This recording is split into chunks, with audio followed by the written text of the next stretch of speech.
Welcome to YouTube channel Law and Communication Skills. Subscribe our channel, press bell icon for notification, like, comments and also share to others.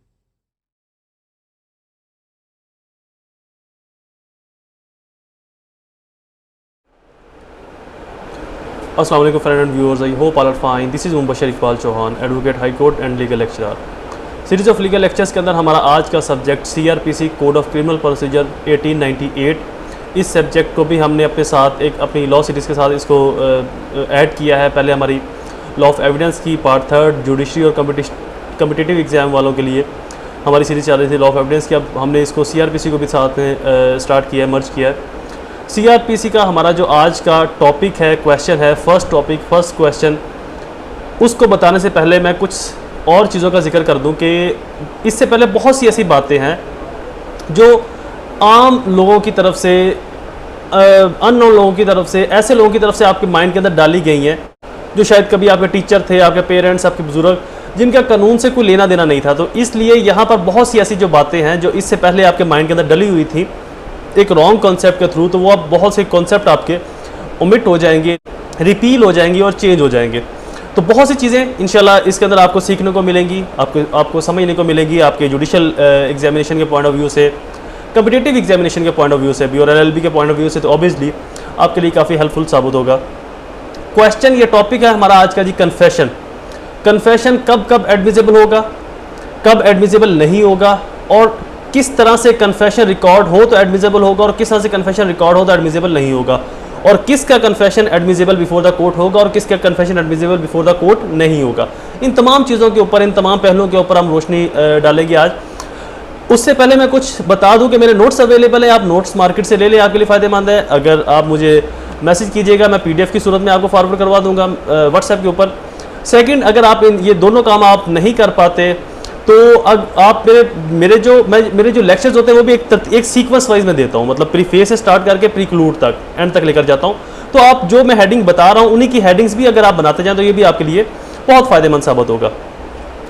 Second main important thing कि मेरे सभी lectures paid हैं, तो लिहाजा मेरे lectures की fees पे करना बिल्कुल ना भूलें। फ़ीस मेरे लेक्चर्स की कुछ यूँ है कि फर्स्ट स्टेप कम से कम 10 रुपये आपने डोनेट करने हैं किसी भी मांगने वाले को जो भी आपसे मांगने के लिए है। सेकंड स्टेप कम से कम 2 लोगों की आपने हेल्प करनी है जितनी आपके लिए पॉसिबल हो सके।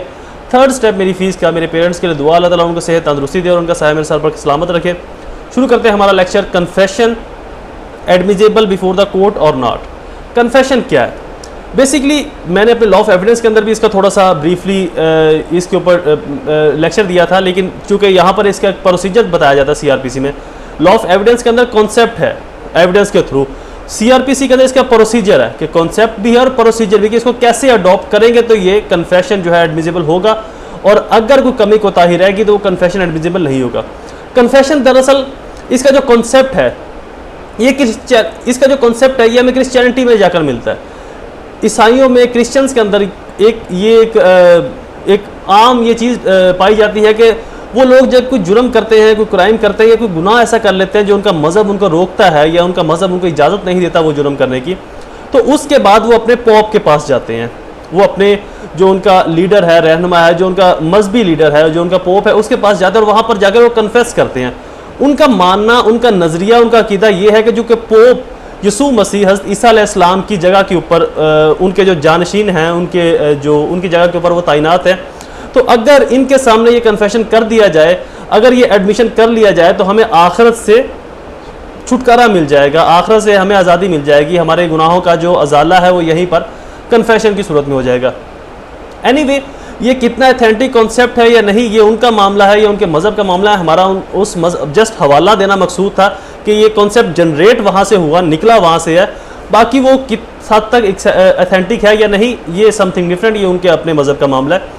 तो बेसिकली ये क्रिश्चियनिटी से अडॉप्ट किया गया कन्फेशन को, और इसको CRPC के अंदर भी डाला गया एज ए प्रोसीजर, और लॉ ऑफ एविडेंस के अंदर या कानून शहादत ऑर्डिनेंस 1984 के अंदर भी इसको डाला गया एज ए एविडेंस या एज ए विटनेस। कन्फेशन है क्या? जैसे कि मैंने आपको अभी बताया कि अपने किसी जुर्म, क्राइम, गुनाह का शर्मिंदगी के अंदर, किसी बोझ के अंदर, अपनी इंसानियत के अंदर, सॉफ्ट पॉइंट के अंदर आप जब एक एथेंटिक प्लेटफॉर्म के ऊपर कन्फेस करते हो, एतराफ़ करते हो, वो आपका कन्फेशन है। अच्छा, इसके अंदर कुछ चीज़ें गौर तलब हैं। एक ये है कि कन्फेशन के ऊपर प्रिंसिपल पनिशमेंट दे दी जाएगी, प्रिंसिपल पनिशमेंट अवार्ड कर दी जाएगी। फॉर एग्जांपल एक शख्स ये कन्फेस करता है कि मैंने फलां शख्स का मर्डर किया, कैसे किया, समथिंग डिफरेंट, वो उसकी अपनी स्टोरी होगी। तो चूंकि मर्डर की सज़ा पाकिस्तानी लॉ के अकॉर्डिंग लाइफ इंप्रिजनमेंट 25 ईयर है या डेथ इंप्रिजनमेंट है, सजाए मौत है, फांसी है। तो अगर उसको, तो ये दोनों ही प्रिंसिपल पनिशमेंट्स कहलाती हैं। प्रिंसिपल पनिशमेंट जो होती है, जो किसी भी केस के अंदर मैक्सिमम पनिशमेंट होती है, जो उसकी मैक्सिमम हद होती है सजा की, वो बेसिकली प्रिंसिपल पनिशमेंट कहलाती है। तो ये दोनों ही प्रिंसिपल पनिशमेंट्स में से कोई भी एक जो कोर्ट मुनासिब समझेगी वो उसको अवार्ड कर देगी, उसको दे देगी। अब दूसरा जो इसका पहलू है वो बहुत सेंसिटिव है। बेसिकली उस पहलू के ऊपर आकर कन्फेशन की जो वैल्यू है वो डाउन होती है, वो डिक्रीज होती है। पहले पहलू तो ये है कि अगर किसी शख्स ने कन्फेशन किया, एतराफ़ किया अपने जुर्म का, अपने गुनाह का, तो उसको उसके उस एतराफ़ के ऊपर प्रिंसिपल पनिशमेंट यानी कि मुकम्मल सज़ा दे दी जाएगी। ये तो है इसका एक पॉजिटिव इम्पैक्ट। अब इसका एक नेगेटिव इम्पैक्ट भी है, वो ये है कि कन्फेशन एक ऐसा सोर्स ऑफ विटनेस या सोर्स ऑफ एविडेंस है कि जिस स्टेज के ऊपर भी कन्फेस करने वाला शख्स, एतराफ़ करने वाला मुजरम बदल जाए। फॉर एग्जाम्पल एक शख्स कोर्ट में आया और वहां पर आकर वो ये कहता है कि मैंने फलां जुर्म किया, फलां शख्स को मैंने मर्डर किया और मैं अपने जुर्म का एतराफ़ करता हूँ। कोर्ट बाकी सारे प्रोसीजर अडॉप्ट करती है, जो लीगल प्रोसीजर हैं CRPC के, उनको अडॉप्ट करती है। हैंडकफ रिमूव करना, पुलिस को बाहर निकाल देना, जो जो भी उसके प्रोसीजर्स हैं वो आगे चल के मैं आपको बताऊंगा कि ऐसे कौन कौन से प्रोसीजर्स हैं जिनमें से अगर एक भी रह जाए तो कन्फेशन रिकॉर्ड जो है वो एडमिसेबल ही नहीं होगा, वो कोर्ट के अंदर सबमिट नहीं हो सकता, उसकी कोई अहमियत ही नहीं होगी। तो वो तमाम प्रोसीजर अडॉप्ट करने के बाद कोर्ट सज़ा सुना देती है उसको कि जी इसको फांसी दे दी जाए, सज़ाए मौत दे दी जाए। सज़ाए मौत के लिए 1 माह 2 माह का बीच में एक टाइम स्पेस रख देती हैं। अब सज़ाए मौत का दिन आ जाता है, उस शख्स को, उस मुजरम को उसकी कोठरी से निकाला जाता है और उसको उस फांसी घाट के ऊपर ले जाया जाता है जहाँ पर उसको सज़ाए मौत देनी है, फांसी देनी है। अब फांसी घाट के ऊपर ले जाकर उसके हाथ पीछे बांध दिए जाएंगे बैक कमर के ऊपर, और उसके मुंह के ऊपर एक काला कपड़ा चढ़ा दिया जाएगा। काला कपड़ा चढ़ाने के बाद फिर उसके गले के अंदर एक रस्सी डाल दी जाएगी। अब ये वो स्टेज है जिसके बाद सिर्फ 1 मिनट टाइम होता है, बमुश्किल 1 मिनट से भी कम, 40 to 50 सेकेंड टाइम होता है, जब वो जो जल्लाद है उसने वो हैंडल खींचना है और उस शख्स ने उसकी बॉडी ने नीचे आ जाना है। अब इस 40 सेकेंड के अंदर भी, चूंकि वहां पर एक मजिस्ट्रेट खड़ा होगा, एक जेल सुप्रिटेंडेंट खड़ा होगा, एक उस इलाके का जो SHO है या जो SP है जो उस तफ्तीश को, उस तमाम सिनेरियो को कंट्रोल कर रहा है, उसका वहां पर होना जरूरी है, बट जनरली वो होता नहीं है। और एक वहां पर डॉक्टर मौजूद होगा। डॉक्टर, मजिस्ट्रेट और जेल सुप्रिटेंडेंट का होना तो इसेंशली है, ये इनका होना तो मतलब लाजमुल अमल है, लाजमुल मुल्ज़म फितरती अमल है कि ये तीनों लोग तो वहां पर जरूर मौजूद होंगे। डॉक्टर उसका तिबी मुआयना करेगा, मजिस्ट्रेट उसको फांसी घाट तक ले जाने की परमिशन देगा, और जब जलाद ने हैंडल खींचना है उस हैंडल खींचने का जो टाइम है वो मजिस्ट्रेट साहब बताते हैं, और जेल सुप्रिटेंडेंट। अच्छा, इस दौरान उस 40 सेकंड के दौरान जब उसके मुंह के ऊपर काला कपड़ा चढ़ा दिया, उसे गले के अंदर फंदा डाल दिया, उसके बाद जो 40 सेकंड का टाइम है जो मजिस्ट्रेट ने गिन कर 30 से 40 सेकंड का टाइम है जहां पर मजिस्ट्रेट ने ऐसे इशारा करना है, मजिस्ट्रेट साहब ने ऐसे अपना एक साइन देना है और फौरन जलाद ने हैंडल को खींच देना जिससे वो शख्स नीचे लटक जाएगा, इसके नीचे से तख्ते ऐसे हट जाएंगे। इसके ऊपर मैं एक डिटेल लेक्चर बनाऊंगा जेल इन्वायरमेंट के ऊपर कि जेल के अंदर क्या क्या प्रोसीजर होता है, कितनी काल कोठरी है वगैरह वगैरह। तो इंशाल्लाह उसका इंतजार कीजिएगा, वो भी बहुत जल्द मैं अपलोड करूंगा। तो इंशाल्लाह वो भी मैं बहुत जल्द अपलोड करूंगा जेल मैनुअल के ऊपर, जेल इन्वायरमेंट के ऊपर। एनीवे, वहां पर जो कन्फेस करने वाला शख्स है वो कहता है कि जी मैं अपने कन्फेशन से इनकार करता हूं, रिबर्ट करता हूं, कंसील करता हूं। तो उस 5 सेकंड के अंदर भी मजिस्ट्रेट न सिर्फ फांसी रखवाएगा बल्कि ट्रायल को असर नए सिरे से दोबारा से चलाया जाएगा। अब यह है इसका नेगेटिव पहलू। तो जब इसके नेगेटिव पहलू सामने आना शुरू हुए, लोगों ने पहले कन्फेस किया लेकिन फांसी घाट के ऊपर जाते हुए मौत को सामने देखकर मौत के डर से वो इनकार कर जाते थे। तो आला अदलिया ने फिर ये डिसाइड किया कि जस्ट कन्फेशन के ऊपर पनिशमेंट नहीं दी जाएगी। अगर कोई मुल्ज़म कन्फेशन करता है, आप उसका कन्फेशन रिकॉर्ड करें, उसको एडमिसिबल बिफोर द कोर्ट करें और रिकॉर्ड ऐसे ही करें जो एक पूरा प्रोसीजर अडॉप्ट किया जाता है। उसके बाद आप लॉ इन्फोर्समेंट एजेंसीज को बोलें कि वो फर्दर एविडेंस लेकर आए, फर्दर विटनेस भी लेकर आए इस अक्यूज के अगेंस्ट। होता यह है कि एक शख्स ने एतराफ़ कर लिया, वो मौत को देखने लगा, फांसी घाट के ऊपर गया तो वहां पर वो बदल गया, उसने बोला कि जी मैंने तो किया ही नहीं है। क्यों? एक डर था। तो कोर्ट ने इस सिचुएशन से निपटने के लिए, इस सिचुएशन से, इस सूरत हाल से नबरदस्मा होने के लिए हमारी आला अदलिया ने, इनफैक्ट तमाम दुनिया के आला अदलिया ने इकरार दिया कि सिर्फ कन्फेशन के ऊपर प्रिंसिपल पनिशमेंट रिगार्ड नहीं की जाएगी अवार्ड नहीं की जाएगी, दी नहीं जाएगी। कन्फेशन के साथ साथ लॉ इन्फोर्समेंट एजेंसीज के लिए जरूरी है कि फर्दर भी एविडेंस लेकर आए, ताकि सर्कमस्टेंशियल एविडेंस, फर्दर एविडेंस या जो भी और विटनेस आती है उनको और कन्फेशन को दोनों को देखकर मद्देनजर रखते हुए एक प्रिंसिपल पनिशमेंट रिवार्ड की जाए, दी जाए उसको, ताकि अगर उसको फांसी मिलती है और वो कन्फेशन से रिवर्ट करता भी है तो कन्फेशन की सूरत में तो उसकी सजा खत्म होगी, लेकिन जो बाकी विटनेस उसके अगेंस्ट आए हुए थे उनके थ्रू जो उसको सजा डेवलप की गई वो सजा खत्म नहीं हो सकती, तो लिहाजा उसकी सजा के ऊपर मनोआन अमल दरामद होगा। तो ये बेसिकली इसके दो पॉजिटिव और नेगेटिव इंपैक्ट थे जो मैंने आपको बताया, जो समझना जरूरी है, जो कन्फेशन की असल वैलिडिटी को और इसकी असल वर्थ को निकाल के बाहर निकालते हैं, कन्फेशन को समझने में आसानी पैदा करते हैं। शुरू करते हैं हमारा एज यूजुअल टॉपिक के हिसाब से प्रीफेस मैंने आपको बता दिया, ये सारा के सारा प्रीफेस था, इसमें से जो भी चीजें आप प्रीफेस में लिखना चाहो कंपटीशन के एग्जाम के अंदर, जुडिशियल एग्जाम के अंदर। अच्छा, एक और चीज बताता चलो, कंपटीशन एग्जाम का जो एग्जामिनेशन पॉइंट ऑफ व्यू वो डिफरेंट है, जुडिशियल एग्जाम का डिफरेंट है। जुडिशियल एग्जाम के अंदर आपने प्रीफेस कुछ ज्यादा लंबा नहीं लिखना, इनफैक्ट आपने लिखना ही नहीं है, या अगर लिखना है तो जस्ट 2 या 3 लाइन, इससे ज्यादा नहीं। उसके बाद आपने रेलिवेंट प्रोविजन या रिलाय आर्टिकल या रिलाय प्रोविजन लिखना है। लेकिन कंपिटेटिव एग्जाम के अंदर आपने प्रीफेस को कम से कम 7 से 8 लाइनों के ऊपर लिखना है, कम से कम 7 से 8 लाइनों के ऊपर आप प्रीफेस बताओ, ताकि उस प्रीफेस के अंदर उसके मीनिंग, उसकी डेफिनेशन, उसके एसेंशियल ये तमाम चीजें आ जाए, ताकि जो शख्स क्वेश्चन पढ़ने वाला है, चेक करने वाला है, वो प्रीफेस से समझ जाए कि स्टूडेंट को कितना आता है और इसने आगे कैसे एक्सप्लेन किया हुआ है। रिलाय सेक्शन, चूंकि मैं अपने नोट्स के अंदर रेलिवेंट प्रोविजन नहीं लिखता, रिलाय सेक्शन है। रिलाय सेक्शन सीआरपीसी का है 164, 364 एंड 533 सीआरपीसी, और इसका क्रॉस रेफरेंस जो लॉ ऑफ एविडेंस के अंदर या कानून शहादत के अंदर है वो है 37 to 43 QSO 1984। Applicable of confession, confession की बेसिकली 3 जो काइंड्स हैं बुनियादी तौर के ऊपर, जो कन्फेशन से डायरेक्टली या इनडायरेक्टली डील करती हैं। सबसे पहले है कन्फेशन जो क्रिमिनल केसेस के अंदर होता है, यानी कि फॉर एग्जांपल कन्फेशन जो एक्सक्लूसिवली ये आएगा, ये क्रिमिनल केसेस के अंदर आएगा। यहाँ पर मैंने अपने नोट्स के अंदर सिविल केसेस लिखा हुआ, लिहाजा इसको आप रिमूव करके यहाँ पर क्रिमिनल केसेस लिखनी है, बाई मिस्टेक यहाँ पर स्पेलिंग लिखेंगे। सेकंड इसी कायम में एडमिशन, ये क्रिमिनल और सिविल दोनों के अंदर अप्लाई होता है। थर्ड इसी कायम में रेलिवेंसी ऑफ फैक्ट, फैक्ट के थ्रू उसको, यानी कि उसने अपना भी कन्फेशन किया, रेलिवेंसी ऑफ फैक्ट के थ्रू भी उसको प्रूव किया गया। ये एग्जामिनेशन ऑफ विटनेस, विटनेस को एग्जामिन करने के बाद विटनेस का जो कन्फेशन होता है या उनके जो इनकल्पेटरी या एक्सकल्पेटरी स्टेटमेंट्स होती हैं उनके थ्रू इसको डेवलप किया जाता है। Lexical meaning of confession, confession के लेक्सिकल मीनिंग क्या है, मौजू मुनासब इसका मतलब क्या है कन्फेशन का। Confession is a oral and written statement in which a person says that he have done something wrong और कमिटेड अ क्राइम। कन्फेशन या तो जुबानी हो सकता है या इन रिटन फॉर्म हो सकता है, कि अगर कोई शख्स ये कहे कि मैंने कुछ ऐसा जुर्म या ऐसी कोई गलती सरजद की है और मैं उसका एतराफ़ करता हूँ, ये एतराफ़ वो बोलकर करे या किसी हैंड राइटिंग की सूरत में लिख कर किसी स्टेटमेंट की सूरत के अंदर वो कोर्ट के अंदर सबमिट करवाए।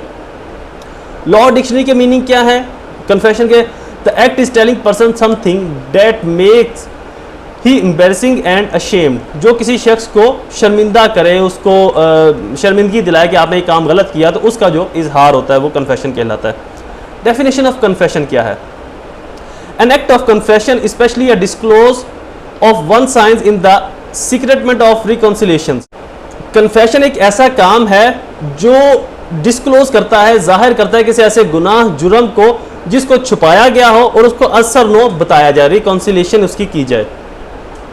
रिक्वायरमेंट ऑफ कन्फेशन, इसकी बेसिक रिक्वायरमेंट्स क्या है। अब इसकी रिक्वायरमेंट स्टार्ट हो रही हैं कि अगर इनमें से एक भी रिक्वायरमेंट पूरी ना हुई तो कन्फेशन को कन्फेशन माना ही नहीं जाएगा कोर्ट के अंदर, जुडिशियल कन्फेशन को आगे प्रोसीड ही नहीं करवाया जाएगा।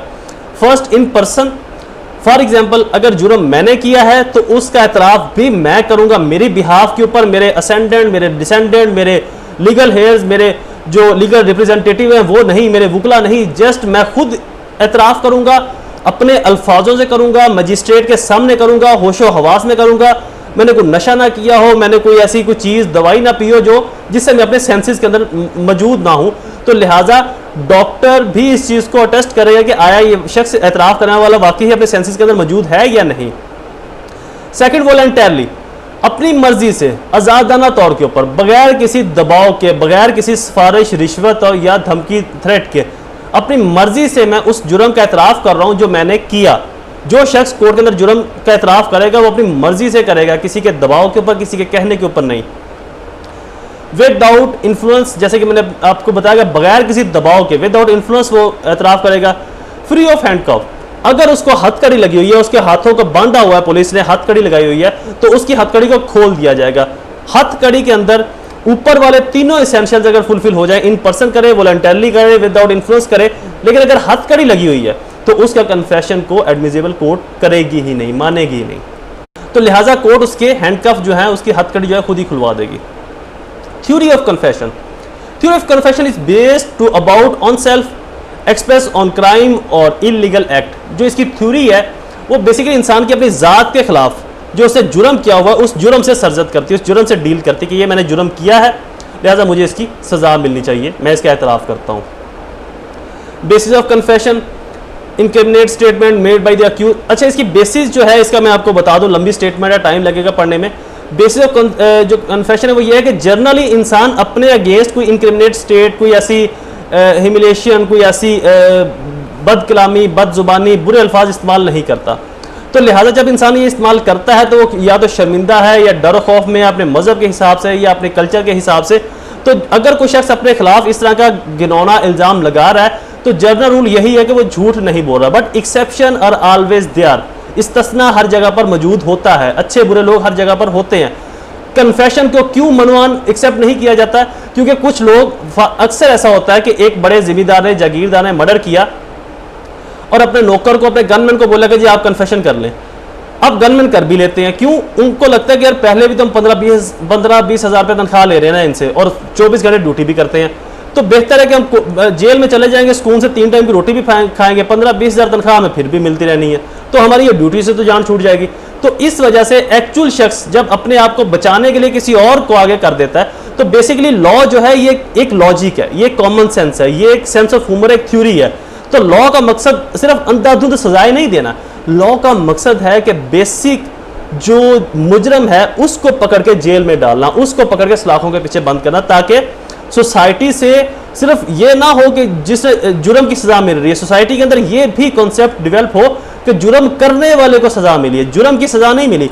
जुर्म की सजा से मुराद ये है कि मैंने प्लानिंग करके कुछ लोगों को भजवाया कि जी उनको मार दें, तो जुर्म उन्होंने किया, सजा उनको मिल गई, लेकिन जुर्म करने वालों के अंदर मैं भी शामिल हूं। तो लिहाजा कन्फेशन का जो बेसिक कॉन्सेप्ट है वो ये नहीं है कि जुर्म की सजा, वो ये है कि जुर्म करने वाला जो इसके अंदर इन्वॉल्व है सभी को सजा दी जाएगी, किसी को छोड़ा नहीं जाएगा। काइंड्स ऑफ कन्फेशन, जनरली और बेसिकली इसकी 2 काइंड है जो आम तौर के ऊपर पूरी दुनिया के अंदर यूज होती हैं, पूरी दुनिया के अंदर चलती हैं। बट इसके अलावा कुछ और काइंड्स भी हैं, वो मैंने अपने नोट्स के अंदर भी लिखी है और आपके लिए फायदेमंद भी हैं, as a knowledge, as a practicing point of view से, या एज ए जुडिशल एग्जाम या कम्पिटेटिव एग्जाम। जो बेसिक इसके काइंड्स है वो है एक जुडिशल कन्फेशन और दूसरी एक्स्ट्रा जुडिशल कन्फेशन। अब जुडिशल कन्फेशन कौन सी होती है? ऐसा कन्फेशन जो एक जो कोर्ट ऑफ लॉ के सामने किया जाए, वहां पर एक कॉम्पिटेंट जज जिसको अथॉरिटी दी गई है वो बैठा हो, यानी कि मजिस्ट्रेट या सेक्शन 30 का मजिस्ट्रेट या कोई भी और जज जिसको वहां पर हायर किया गया। अब आर्बिट्रेटरी कोर्ट ना हो, कोई ऐसी कोर्ट ना हो, अब कन्फेशन करना है उसका क्रिमिनल का और उसको सिविल कोर्ट में ना भिजवा दिया जाए, नैब कोर्ट में। डेट मीन जो कॉम्पिटेंट कोर्ट है, कॉम्पिटेंट का मैंने वर्ड यूज किया कि जो उस स्पेसिफिक रूल से, उस स्पेसिफिक लॉ से डील करती है, सिर्फ उसी कोर्ट के सामने अगर कन्फेशन होगा तो उसको कंसीडर किया जाएगा। मजिस्ट्रेट का वहां पर मौजूद होना और इन पर्सन होना, ये नहीं है कि मजिस्ट्रेट अपनी कोर्ट में बुलवा ले, मजिस्ट्रेट साहब कहें कि मैं चाय पी लूँ, आप कन्फेशन रिकॉर्ड करवा ले, मेरा पीए कर लेगा। मजिस्ट्रेट का खुद on the record, on the place, on the time होना जरूरी है। ये लॉ मजिस्ट्रेट साहब को बाउंड करवाता है, जज साहब को बाउंड करवाता है कि आप ऑन द स्पॉट मौजूद रहेंगे जब तक वो शख्स अपना कन्फेशन कंप्लीट नहीं कर लेता।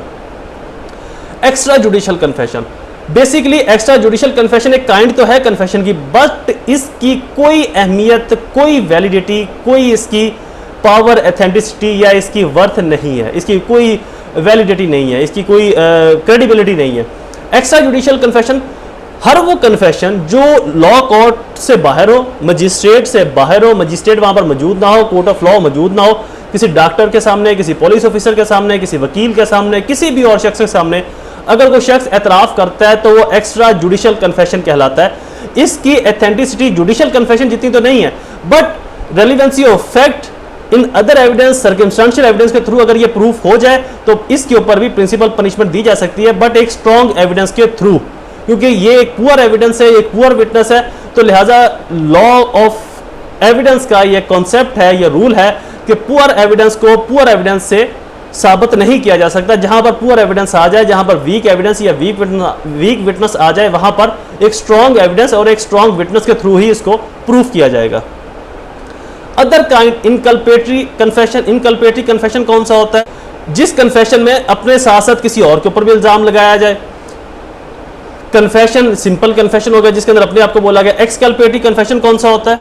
ऐसा कन्फेशन जो बाकी लोगों को, फर्ज अमल एक जुर्म के अंदर 5 लोग हैं, एक शख्स आकर कहता है कि सिर्फ जुर्म मैंने किया है, इन्होंने नहीं किया, तो ये जो उसकी स्टेटमेंट है या ये जो कन्फेशन है कहलाएगा एक्सकल्पेटरी स्टेटमेंट। अगर वो कहता है कि मेरे साथ साथ इन लोगों ने भी जुर्म किया है, ये उसकी स्टेटमेंट कहलाएगी इनकल्पेटरी कन्फेशन, ये उसका कन्फेशन कहलाएगा इनकल्पेटरी कन्फेशन। अगर वो कहे कि इन्होंने नहीं किया, सिर्फ मैंने किया, तो ये कन्फेशन कहलाएगा exculpatory confession.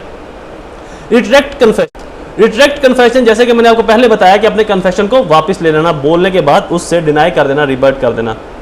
Procedure of recording confession. अब ये मोस्ट इंपोर्टेंट टेक्निक है कि इसका प्रोसीजर क्या होगा कन्फेशन का।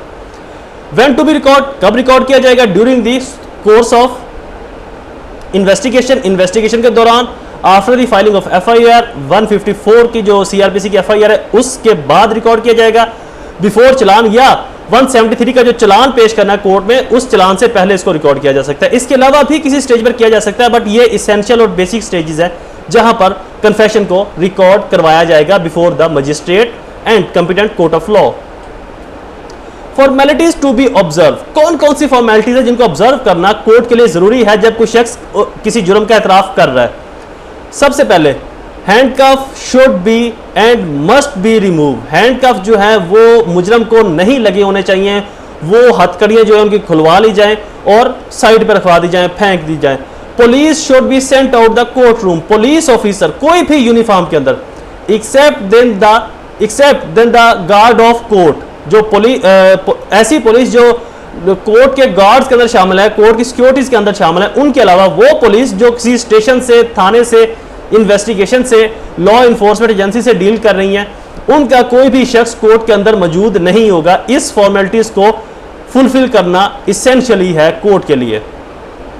Accused be given time to pardon. Accused का कुछ अगर फर्ज माल एक शख्स कन्फेशन करता है कि मैंने जुर्म किया, तो जुर्म करने के बाद उसको टाइम दिया जाए कि आपको हम 15 मिनट, 20 मिनट, आधा घंटा देते हैं, आप सुकून से बैठें, पानी पिएं, रिलैक्स करें। अगर आप सिगरेट पीते हैं तो एक सिगरेट भी आपको लाकर दी जाएगी, क्योंकि कोर्ट को पता है कि अब ये जान मरने वाला है, अब ये फंसने वाला है, तो इसलिए फिर उसका ख्याल ज़्यादा रखा जाता है। तो अगर आपको सिगरेट पीते हैं तो आपको सिगरेट भी दी जाएगी, गोल्ड लीफ की सिगरेट ला देते हैं, आप उसके 2-4 कश लगाएं, धुआं उड़ाएं उसका, और अगर उसके बाद आपको लगे कि आपको कन्फेशन करना चाहिए तो फिर दोबारा से आके कीजिएगा। हम आपको सोचने का, समझने का, गौर फिक्र करने का टाइम देते हैं। कुछ टाइम आप बैठकर कोर्ट में या कोर्ट के किसी चैम्बर में, किसी ओपन प्लेस के ऊपर आप इजीली बैठकर सोच लें। उसके बाद अगर वो कहे कि नहीं मैं मरना ही है, तो फिर कोर्ट और लगा देगी fire. Information to be given to the accused. कौन कौन सी ऐसी इंफॉर्मेशन है जो अक्यूज को देना जरूरी है, लाजमी है? अगर वो इंफॉर्मेशन नहीं दी जाएगी तो उस कन्फेशन की कोई वर्थ नहीं होगी, उसकी कोई क्रेडिबिलिटी नहीं होगी। The magistrate record the confession must explain inform the person making the confession. जो मजिस्ट्रेट कन्फेशन रिकॉर्ड कर रहा है वो उस कन्फेशन को उस शख्स के सामने एक्सप्लेन करेगा कि तुमने भाई ये बात बोली है, तुमने बोला कि मैंने किसी का मर्डर किया है, इस मर्डर के ऊपर PPC 302 अप्लाई होती है, कत्ल अहमद की सजा लाइफ इंप्रिजनमेंट है और सजाए मौत भी है, और तुम्हारा कन्फेशन इस तरह का कि इसके अंदर सजाए मौत बननी है, तुम्हें सजाए मौत दे दी जाएगी। तो इन तमाम चीज़ों को, तमाम लॉज को मजिस्ट्रेट फुली एक्सप्लेन करेगा उसके सामने, एक एक चीज़ को रखेगा कि ऐसे हो सकता है, ऐसे हो सकता है, आपने अगर कन्फेशन वापस लेना है तो वापस ले लो। मकसद इन चीज़ों का यह है कि उसको बहला फिसलाकर कन्फेशन तो नहीं करवाया गया, डरा धमका कर तो नहीं करवाया गया, उसको लाइल्मी में तो नहीं कन्फेशन करवाया गया, जब ताकि ये सब चीज़ें उसको पता चले, उसको पता हो कि मेरे साथ क्या होने वाला है मेरे कन्फेशन के बाद। तो लिहाजा अगर उसे बदलना हो तो बदल जाए, वो वहां पर अटल ना रहे। तो ये 3 चीज़ें हैं। Date is not bound to make confession. Magistrate पहले उसको बोलेगा कि आप कन्फेशन करने के बाउंड नहीं है, लॉ आपको कन्फेशन करवाने का बाउंड नहीं करता। अगर आपने जुर्म किया है या नहीं किया, ये आपका मामला है, हमारा मामला नहीं है। आपके खिलाफ जो एप्लीकेशन आई है वो विटनेस लेकर आए, गवाह लेकर आए, एविडेंस लेकर आए। अगर उनकी एविडेंस ऑथेंटिक है तो हम आपके अगेंस्ट फैसला देंगे, आप अपनी फेवर में गवाह ले आए, अगर आपके गवाह अथेंटिक है तो हम आपकी फेवर में, हमने नहीं देखा जुर्म आपने किया है या नहीं किया, तो लिहाजा कानून आपको बाउंड नहीं करवाता कि आप कन्फेशन करें ही करें। तो ये आपकी डिस्क्रिशनरी पावर्स है, ये आपकी अपनी स्वाबदेदी पावर्स हैं, आप चाहें तो कन्फेशन ना भी करें। सेकंड बात जो मजिस्ट्रेट बोलेगा, if he make it will be use against the evidence. Magistrate साहब उसको बोलेंगे कि अगर आपने कन्फेशन बनाया है या जो कन्फेशन आपने किया है ये आपके अगेंस्ट एक स्ट्रॉन्ग एविडेंस के थ्रू साबित होगा, आपके अगेंस्ट जाएगा ये एक मजबूत एविडेंस के थ्रू। तीसरी बात जो मजिस्ट्रेट साहब कहेंगे, that whether he makes a confession or not he will send back to the police custody। उसके बाद अगर वो कन्फेशन करता है या उसे इनकार कर देता है तो उसको वापस पुलिस की कस्टडी में भिजवा दिया जाएगा। Confession question put to the accused person before recording confession. कौन कौन से क्वेश्चंस हैं जो ड्यूरिंग कन्फेशन उस अक्यूज से पूछे जाएंगे कोर्ट की तरफ से, मजिस्ट्रेट साहब की तरफ से। फर्स्ट क्वेश्चन, और इन क्वेश्चंस का पूछना भी जरूरी है, अगर इनमें से कोई एक क्वेश्चन भी नहीं पूछा गया तो कन्फेशन की वर्थ, जैसे कि मैं पहले बता चुका हूं, खत्म हो जाएगी, उसकी वर्थ बिल्कुल नहीं रहेगी। पहला question, how long have been with the police. Police के पास कितने अरसे से हो आप?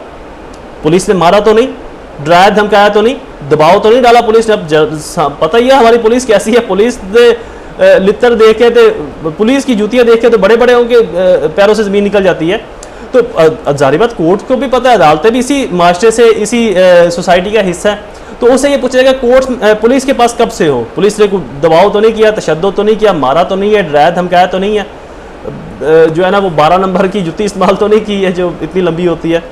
Has any inducement give to you, have any inducement been given to you, कोई आपको ऐसी इंड्यूसमेंट तो नहीं देगी, आपको कोई आमादगी तो नहीं करवाएगी, आपको तरगीब तो नहीं देगी, आपको किसी ने कहा तो नहीं कि आप ये कन्फेशन कर लें। ये भी क्वेश्चन मजिस्ट्रेट साहब पुट करेंगे उस अक्यूज से। Third question, have you been threatened to make a confession, क्या आप किसी धमकी की वजह से कन्फेशन कर रहे हैं, आपको किसी ने धमकाया कि आपने ये कन्फेशन करना ही करना है, आपको मार दिया जाएगा, आपके बीवी बच्चों को मार दिया जाएगा, आपके पेरेंट्स को, आपके जो है ना किसी और अजीज़ो कारब को मार दिया जाएगा या कोई और नुकसान पहुंचाया जाएगा। Fourth question, has any pressure been put on to make a confession, क्या आपके ऊपर कोई ऐसा प्रेशर है जिसकी वजह से आप कन्फेशन को पुट कर रहे हो, कन्फेशन आप कर रहे हो। Fifth question, have you been told that you will be made an approver, क्या आपको किसी ने ये क्योंकि जनरली मैंने आपको अपने अकम्पलेंस के लेक्चर में भी और लॉ ऑफ एविडेंस के कन्फेशन के लेक्चर में भी एक चीज बताई थी अप्रूवर की, शायद आपके माइंड के अंदर हो, जो लोग मेरे लेक्चर रेगुलर सुन रहे हैं उनको पता होगा कि मैंने डिटेल से एक्सप्लेन किया था कि अप्रूवर क्या होता है और अकम्पलेंस क्या होता है। तो जनरली पुलिस वाले क्या करते हैं, पुलिस वाले बहुत चालाक होते हैं, जब इनको एविडेंस नहीं मिल रहा होता तो ये जो 5 मुलजम है उनमें से जो जिसका सबसे छोटा रोल है उसको कहते हैं कि तू कोर्ट में जाकर ये गवाही दे दे कि मैंने इनके साथ मिलकर जुर्म किया लेकिन मैंने कम रोल किया, मतलब कि उसको अप्रूवर बना लिया, सरकारी गवाह बना लिया, वादा माफ गवाह बना लिया।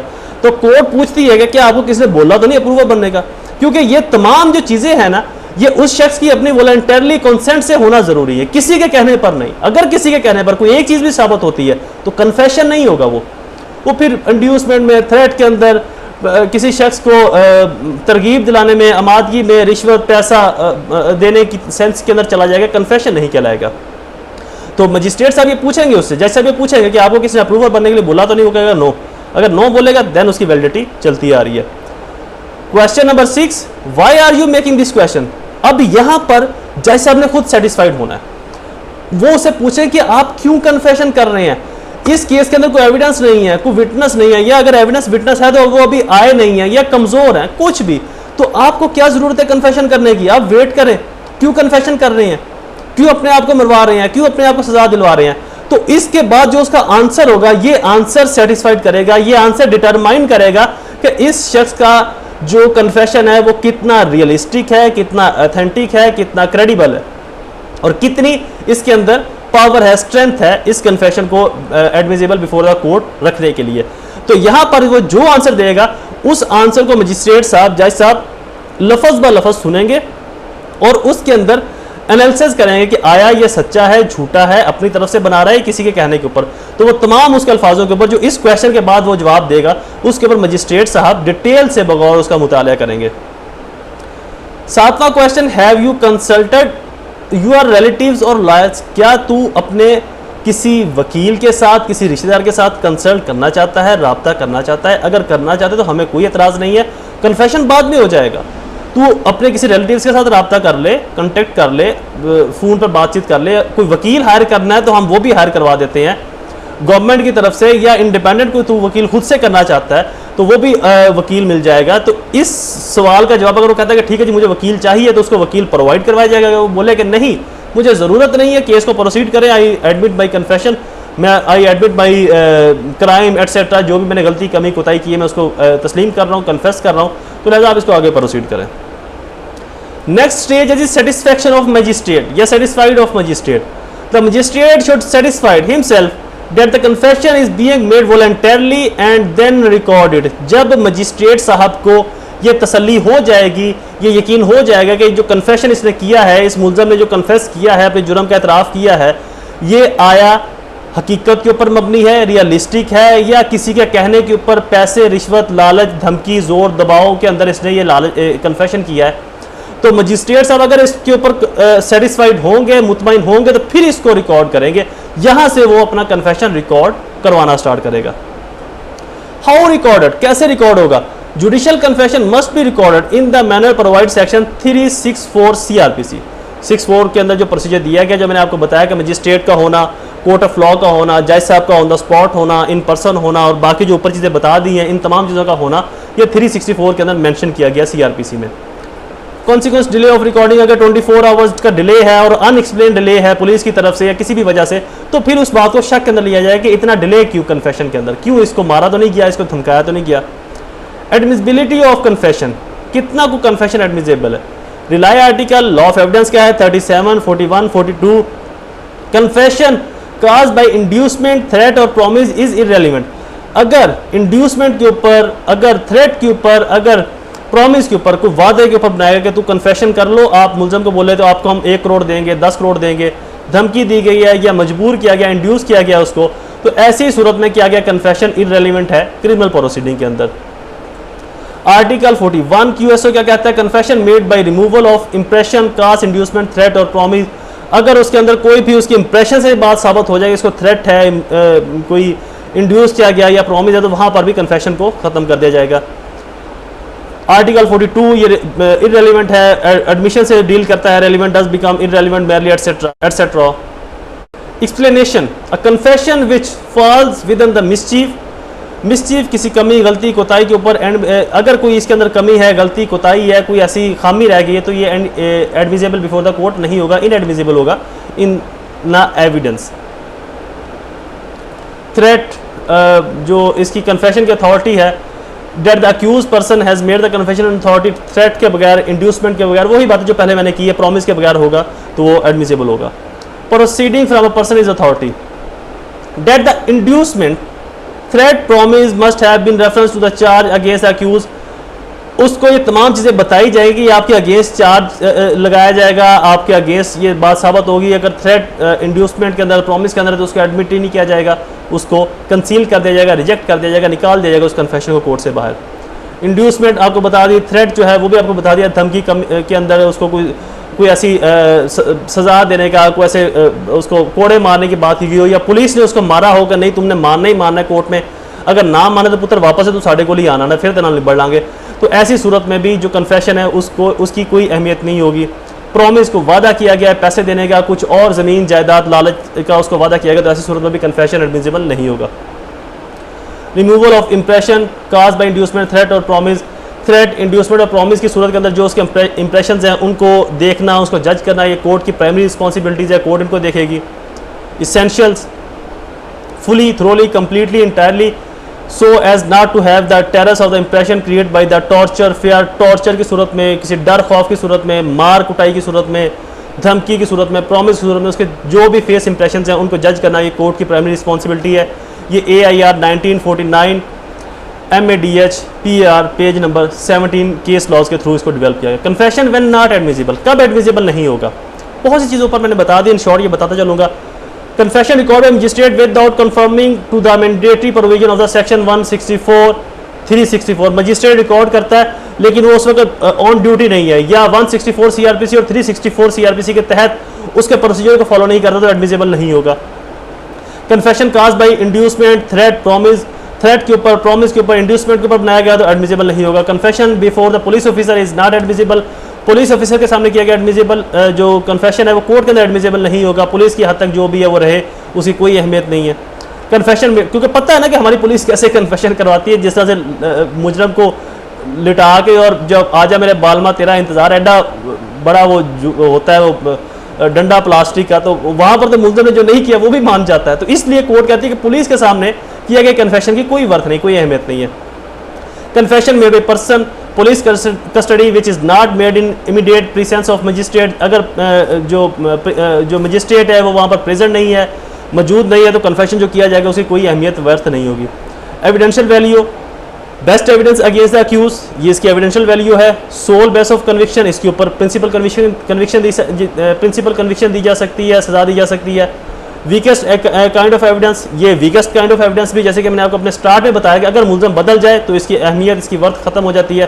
कोरोबोरेटिव पीस ऑफ एविडेंस, इसको फिर फर्दर एविडेंस के थ्रू भी कोरोबोरेट किया जाता है, तहकीक किया जाता है।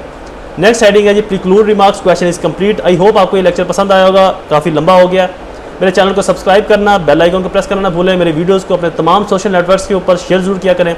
मुझे अपनी दुआ में ज़रूर याद रखिएगा। अल्लाह ताला आप सबका हामी नासिर हो। वस्सलाम।